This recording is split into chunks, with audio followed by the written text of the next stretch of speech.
Halo sahabat Reodolo.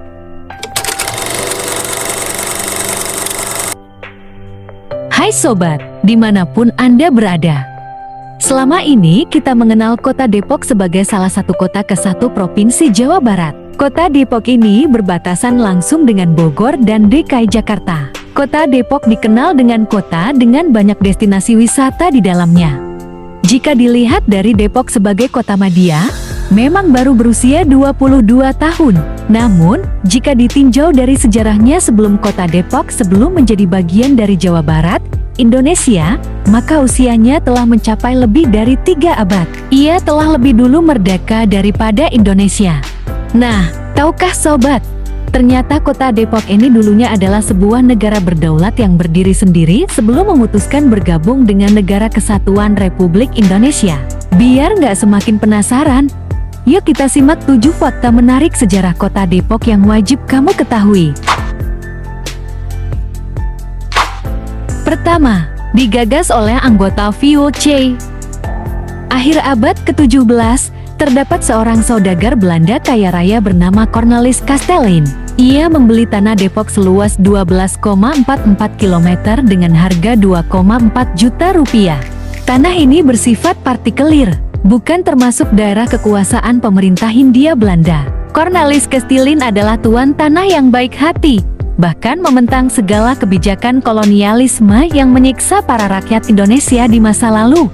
Ia merupakan seorang warga Belanda keturunan Prancis yang memiliki peran penting di Kongsi Dagang VOC. Ia berperan sebagai pencatat tata kelola buku perdagangan dan bisnis di tahun 1675. Semakin berjalannya waktu, si Cornelis ini mulai merasa tidak sepaham dengan konsep VOC yang banyak membebani rakyat. Sehingga di kalangan masyarakat menganggap bahwa ia anti perbudakan dan memang hal ini tidak sesuai dengan ajaran kitab Injil yang ia anut.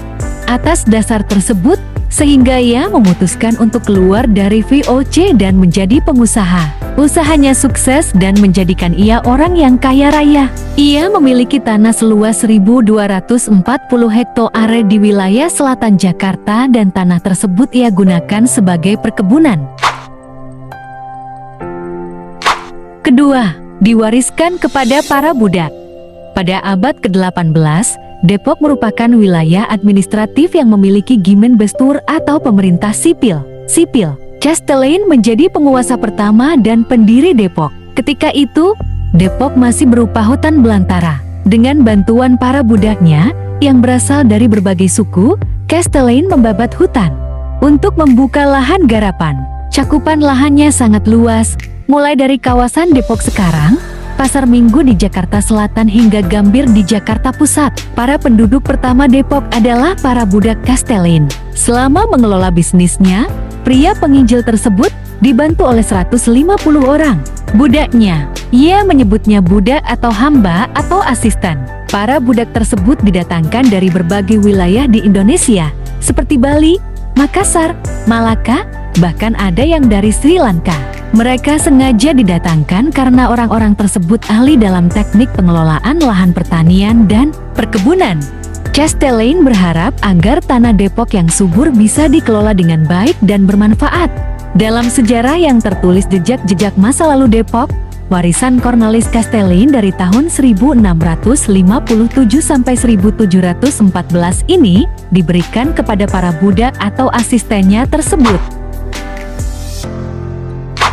Ketiga, berawal dari organisasi Kristen pertama di Indonesia. Cikal bakal dari negara Depok disebutkan juga bermula dari organisasi Kristen Protestan pertama di Indonesia yang didirikan oleh Kastelein. Organisasi ini dibentuk sebagai pelanggengan kekuasaan dengan nama De Eerste Protestants Organisatie van Christenen.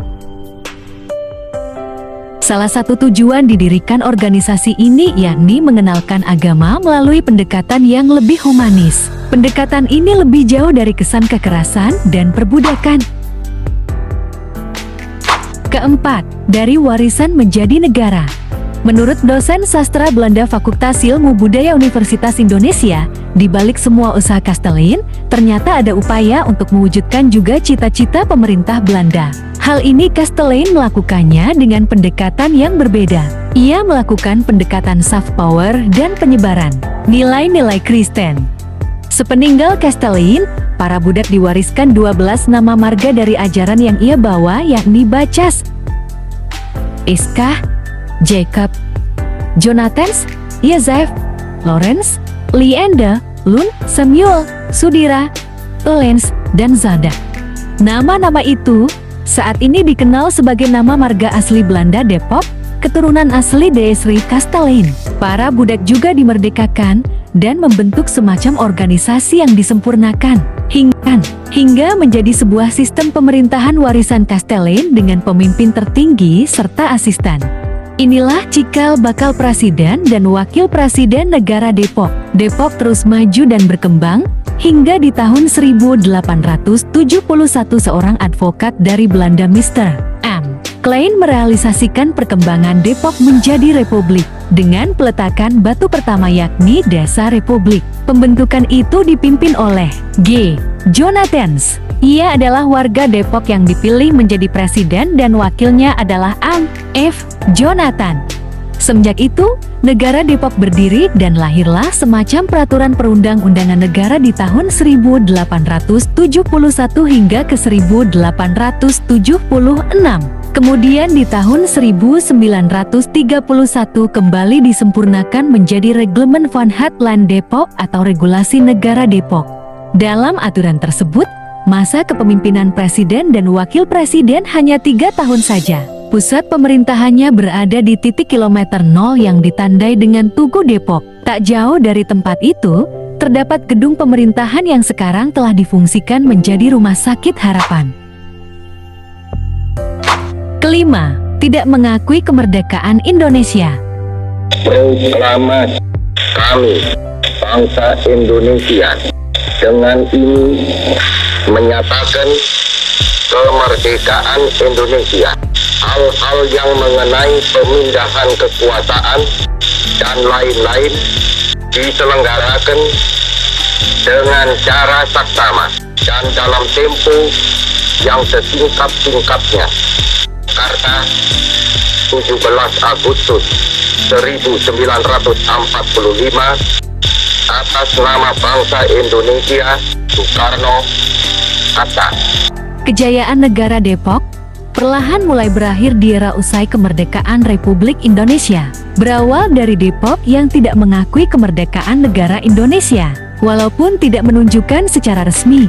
Namun penolakan tersebut sangat nampak terlihat dari gaya hidup warga Depok yang sangat Belanda. Dari para bangsa yang dikenal dengan sebutan Kawam Depok atau Depok Dalem. Pernyataan itu juga diakui oleh putra mantan Presiden Depok yang terakhir, Johannes Matthijs Jonathans. Sehingga di tahun 1945 terjadi gesekan yang mengakibatkan warga Indonesia mendesak Depok karena masih beraroma Belanda. Keenam, diserahkan ke negara Indonesia. Setelah adanya desakan dan gesekan dari pihak pemerintah Indonesia, akhirnya Depok diserahkan ke pemerintah Indonesia pada tahun 1952 oleh Presiden terakhir Matthijs Jonathans melalui penyerahan akta tanah partikelir. Ketujuh, nama Depok telah ada di zaman kerajaan. Di sisi lain, sejarah Depok sudah bermula sejak zaman kerajaan Pajajaran tahun 1020 sampai 1579 Masehi. Penyebutan kata Depok ini berasal dari sebutan pribumi asli, yakni Deprok, yang memiliki arti duduk santai ala Melayu. Penamaan ini tidak terlepas dari perjalanan Prabu Siliwangi yang singgah di kawasan Beji. Keindahan dan keasrian daerah itu membuat Prabu Siliwangi ngedeprok di kawasan yang tidak jauh dari Sungai Ciliwung. Selain itu, Sultan Agung Tirtayasa dan Pangeran Purba dari Kesultanan Banten saat melakukan perjalanan ke Cirebon menggunakan jalur yang melintasi kota Depok dan sempat menetap di Beji. Pengikut Pangeran Purba, Mbah Raden Wujud, tidak melanjutkan perjalanan ke Cirebon, tetapi memilih menetap dan mendirikan padepokan untuk menyebarkan agama Islam. Padepokan ini yang kemudian berkembang menjadi sebuah perkampungan oleh Kesultanan Banten dan mereka menyebutnya Depok atau Padepokan. Nama Depok Kemungkinan besar adalah nama asli, bukan nama yang diadopsi setelah munculnya orang-orang Belanda. Hal ini diperkuat dengan adanya dokumen VOC semasa Cornelis Kastelein masih hidup. Disebutkan ia membeli lahan di Sringsing tahun 1691 dan membeli lagi lahan di Depok tahun 1696. Nama-nama Sringsing, Depok dan Mampang bisa jadi nama-nama kuno yang telah ada sejak zaman Pakuan dan Pajajaran. Setidaknya nama-nama tersebut telah ada sebelum kedatangan bangsa Eropa di Indonesia. Nama-nama yang dicatat sejak pembelian lahan oleh Cornelis Kastelein di Sringsing, Depok dan Mampang bersumber dari laporan ekspedisi yang dilakukan oleh Abraham van Riebeeck di tahun 1703 yang melalui sisi barat Sungai Ciliwung.